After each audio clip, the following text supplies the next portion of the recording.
Everyone, this is Manisha Chauhan and welcome back to education unfold biology.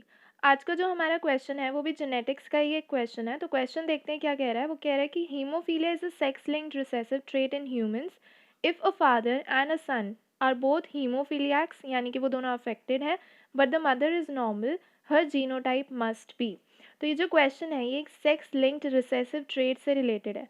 तो यहाँ पे आपको जब ऑप्शंस आप देखोगे तो वहाँ पे क्या किया हुआ है, एक्स लिखा हुआ है और उसके ऊपर एक कैपिटल एच है, कहीं पे स्मॉल एच है। तो ये कैपिटल एच स्मॉल एच क्या डिनोट कर रहा है? सबसे पहले तो क्योंकि ये सेक्स लिंक्ड इनहेरिटेंस है या सेक्स लिंक्ड रिसेसिव ट्रेट की बात हम कर रहे हैं, तो यहाँ पे हम एक्स या वाई यूज़ करेंगे, A B C D use नहीं करेंगे। ठीक है, ऑटोसोमल के केस में हम ए बी सी डी वगैरह यूज़ कर सकते हैं सिवाय एक्स एंड वाई के। तो यहाँ पे हम एक्स एंड वाई यूज़ करेंगे, X Y for male and X X for female. तो ये क्योंकि हम फीमेल का हमें बता रहे थे, तो जो ऑप्शंस हैं वहाँ पे एक्स एक्स दिया हुआ है। जो वाई वाला है वो तो ऑलरेडी एलिमिनेट हो जाएगा। क्वेश्चन में हमसे मदर का जीनोटाइप पूछा हुआ है, वो एक्स वाई नहीं हो सकता। तो ये जो एक्स वाई वाला ऑप्शन है ये तो एलिमिनेट हो गया। जो बचे हुए ऑप्शंस हैं उनमें एक्स एक्स है, कुछ पे कैपिटल एच है, कुछ पे स्मॉल एच है। जो कैपिटल एच है ना वो डिनोट कर रहा है कि ये जो एलील है ये नॉर्मल है, और जो स्मॉल एच है वो डिनोट कर रहा है कि इस एलील में बीमारी है, यानी कि ये जो एलील है वो हीमोफीलिया को रिप्रेजेंट कर रहा है। ठीक है, तो अगर मान लो कोई केस है जहाँ पे एच कैपिटल लिखा हुआ है तो हम ये लेके चलेंगे कि ये एलील जो है वो नॉर्मल है, ये बीमारी नहीं करेगा, और जो स्मॉल एच वाला है वो बीमारी करेगा। इतना क्लियर है। सेक्स लिंक्ड के अलावा ये कैसा ट्रेट है, ये एक रिसेसिव ट्रेट है। रिसेसिव और डोमिनेंट में जो एक मेन डिफरेंस है जो आपको समझ में आना चाहिए वो है कैरियर के बारे में। ठीक है, जो रिसेसिव होते हैं उनके अंदर भी हेटेरोजाइगोट्स बनते हैं। ठीक है, और जो डोमिनेंट होंगे उनके अंदर भी बनेंगे। तो डिफरेंस क्या है कि रिसेसिव के अंदर ना कैरियर बनते हैं।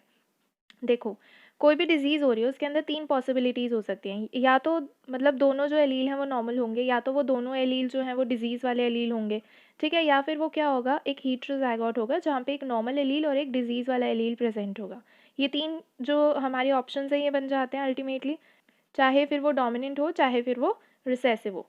ठीक है, अब अगर डोमिनेंट के केस में, डोमिनेंट या रिसेसिव के केस में, दोनों में ही अगर हम हेटेरोजाइगोट्स को कंसिडर करें ना, तो डोमिनेंट के केस में जो हेटेरोजाइगोट्स होते हैं जिनके पास एक नॉर्मल और एक एबनॉर्मल जीन होता है, वो जो होते हैं वो इंडिविजुअल्स अफेक्टेड होते हैं, यानी कि वो उस डिजीज़ को शो करेंगे। लेकिन रिसेसिव के केस में ऐसा नहीं होता। रिसेसिव के केस में ना जो हेटेरोजाइगोट्स होते हैं जिनके पास एक नॉर्मल और एक एबनॉर्मल एलील होता है, वो जो होते हैं वो अफेक्टेड नहीं होते, उनको हम कैरियर बोलते हैं। यानी कि इनके पास जो बीमारी वाला एलील है वो प्रेजेंट तो है, लेकिन वो एलील इनका कुछ नहीं बिगाड़ सकता। ये जो इंडिविजुअल्स होते हैं ये एक नॉर्मल लाइफ जीते हैं। रीज़न, इनके पास जो नॉर्मल एलील है ना वो अपना प्रोटीन प्रोडक्ट बना लेता है, और उस इंडिविजुअल की बॉडी के अंदर कोई भी कमी नहीं आती, क्योंकि जो नॉर्मल एलील है वो तो अपना प्रोडक्ट बना रहा है ना, तो उनको रिसेसिव वाले की ज़रूरत ही नहीं पड़ती। जो एलील, जो एबनॉर्मल एलील है उसकी ज़रूरत ही नहीं पड़ती। लेकिन डोमिनेंट के केस में जो एलील खुद को एक्सप्रेस कर रहा है ना उसी के अंदर बीमारी होती है। तो जो एलील खुद को एक्सप्रेस कर रहा है अगर उसी के अंदर डिजीज़ है, तो फिर उस केस में क्या होगा, डोमिनेंट के केस में उस पर्टिकुलर इंडिविजुअल को डिजीज़ होगा ही होगा। लेकिन रिसेसिव के केस में क्या बन जाते हैं, कैरियर्स बन जाते हैं। ये वो इंडिविजुअल्स होते हैं जो हेटेरोजाइगोट्स हैं, लेकिन इनके पास जो वो वाला एलील है जिसमें डिजीज़ है उसको ये कैरी बेशक कर रहे हैं, लेकिन उसकी वजह से इनको बीमारी नहीं होगी, ये नॉर्मल लाइफ जिएंगे। ये बेसिक्स क्लियर है। तो अब हम क्वेश्चन पे आ जाते हैं। क्वेश्चन में ये बोला हुआ है कि जो फादर है और जो सन है वो दोनों अफेक्टेड है। ठीक है, और जो मदर है वो नॉर्मल है, ये बोला हुआ है। बट हमें बोला हुआ है कि मदर का जो जीनोटाइप है वो बताना है। फादर अफेक्टेड है, फादर का क्या होगा, जो एलील होंगे, सेक्स क्रोमोसोम्स कौन से होते हैं, एक्स होता है और वाई होता है। ये मैंने लिख दिया। अब इन्होंने बोला है कि जो फादर है वो अफेक्टेड है, यानी कि उनको हीमोफीलिया हो रखा है। तो मैं उनको कैपिटल एच नहीं दे सकती, मैं उनको नॉर्मल एलील नहीं दे सकती एक्स के ऊपर। ठीक है, तो मैं क्या लिखूंगी यहाँ पे, स्मॉल एच। तो ये हमारा फादर का जीनोटाइप हो गया। स्मॉल एच क्यों लगाया, क्योंकि उनको हीमोफीलिया है, हमें उन्हें हीमोफीलिया कराना है। क्यों, क्योंकि क्वेश्चन में दिया हुआ है। ठीक है, कि उनको हीमोफीलिया तो हमें कराना पड़ेगा, तो हमने करा दिया, स्मॉल एच लिख दिया। ये हो गया आपके, मतलब क्वेश्चन में जो फादर दिए हुए हैं उनका जीनोटाइप हो गया। मदर का बोला हुआ कि नॉर्मल है, मदर पे वापस आएंगे। लेकिन इनका जो सन है वो अफेक्टेड है। सन अफेक्टेड है यानी कि उसका भी क्या होगा, जीनोटाइप एक्स होगा, उसके साथ स्मॉल एच लगाएंगे, और वाई होगा। एक्स के साथ स्मॉल एच क्यों लगाया, क्योंकि वो अफेक्टेड है, और एच जो है स्मॉल एच वो हीमोफीलिया को रिप्रेजेंट कर रहा है। इतना क्लियर है। अब बात करते हैं मदर की। मदर कैसी है, वो नॉर्मल है। नॉर्मल है यानी कि दो केसेस बनते हैं यहाँ पर। या तो उनके दोनों जो एलील प्रेजेंट हैं वो दोनों के दोनों क्या है, नॉर्मल एलील है, यानी कि दोनों ही एक्स के ऊपर मैं क्या लिख दूंगी, कैपिटल एच लिख दूंगी, दोनों क्या हो गए, नॉर्मल हो गए। तो मदर क्या हो जाएगी, नॉर्मल हो जाएगी। दूसरी चीज़, हम मदर को कैरियर बना देते हैं। नॉर्मल का ये भी तो मतलब है ना कि वो एक नॉर्मल लाइफ जिएंगी। तो कैरियर क्या करते हैं, उनके पास बेशक से एलील होता है जिसमें प्रॉब्लम है, लेकिन वो एक नॉर्मल लाइफ जीते हैं, उनको बीमारी नहीं होती क्योंकि उनके पास एक नॉर्मल एलील भी प्रेजेंट है। ठीक है, एक नॉर्मल है एक एबनॉर्मल है। तो यहाँ पे जो मदर है वो ये भी हो सकती है कि उनके पास दोनों ही एलील जो हैं वो नॉर्मल प्रेजेंट है, या फिर ये भी हो सकता है कि एक नॉर्मल एलील प्रेजेंट है और एक जो एलील प्रेजेंट है वो हीमोफीलिया को रिप्रेजेंट कर रहा है, यानी कि वो कैरियर की कंडीशन भी हो सकती है मदर के अंदर। ठीक है, अब हमें इन्हीं में से बताना है कि या तो वो ये हैं मदर या तो ये हैं, इन दोनों में से कौन सा जीनोटाइप मदर का है। इतना क्लियर है क्वेश्चन में पूछा क्या। अब हम क्या करेंगे, मदर का एक जीनोटाइप उठाएंगे, फादर के साथ क्रॉस करेंगे और हम ये देखेंगे कि हमें अफेक्टेड सन मिलता है या नहीं मिलता है।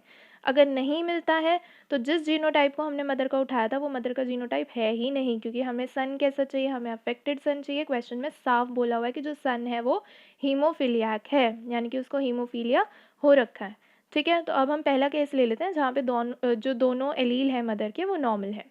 ठीक है, वो केस ले लिया और फादर का हमें पता ही है एक्स के साथ स्मॉल एच वाई। जब हम इनका क्रॉस करते हैं तो हमें ये मिलते हैं ऑफस्प्रिंग जो मिलते हैं, हमें जो जनरेशन मिलेगी इनके नेक्स्ट जो F1 जनरेशन मिलती है उसमें हमें ये जीनोटाइप मिलते हैं बच्चों के। इसके अंदर अगर आप मेल्स को देखोगे ना तो दोनों ही मेल कैसे हैं, वो दोनों ही नॉर्मल हैं। ठीक है, दोनों मेल कैसे हैं, नॉर्मल हैं। और जो फीमेल हमारे पास आई हैं वो कैसी हैं, दोनों कैरियर हैं। ठीक है, हीट्रोजाइगोट्स हैं, दोनों कैरियर हैं। तो यहाँ पे जो मेल है वो नॉर्मल है, अफेक्टेड नहीं है। तो ये वाला जो जीनोटाइप हमने मदर का लिया था ये जीनोटाइप गलत है। दूसरा जीनोटाइप उठा लेते हैं जो दूसरा था कैरियर वाला। तो मदर अगर कैरियर है और जो फादर है वो अफेक्टेड है तो उस केस में अगर हम क्रॉस कराते हैं तो हमें ये वाले जीनोटाइप्स मिलते हैं ऑफस्प्रिंग्स के अंदर। अब इसके अंदर जो हमें ऑफस्प्रिंग्स मिले हैं उसके अंदर ये वाली जो फीमेल है ये फीमेल कैरियर है, ये वाला जो मेल है ये मेल नॉर्मल है, ये वाली जो फीमेल है ये कैसी है, ये अफेक्टेड है क्योंकि इसके पास दोनों ही जो एलील हैं वो दोनों कैसे हैं, अफेक्टेड एलील है। ठीक है, अब ये वाला जो मेल है ये हमारा फोकस पॉइंट है। ये वाला मेल जो है ये अफेक्टेड मेल है, यानी कि अगर मदर का जीनोटाइप कैरियर वाला होगा, यानी कि मदर कैरियर होगी और फादर जो है वो अफेक्टेड होंगे तो हमें एक अफेक्टेड सन मिल जाएगा।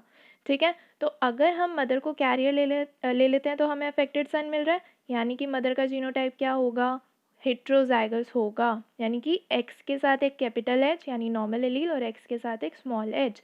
ये हमको ऑप्शन में कहाँ दिया हुआ है, ऑप्शन बी दिया हुआ है। तो इस क्वेश्चन का आंसर आपका हो जाएगा ऑप्शन बी।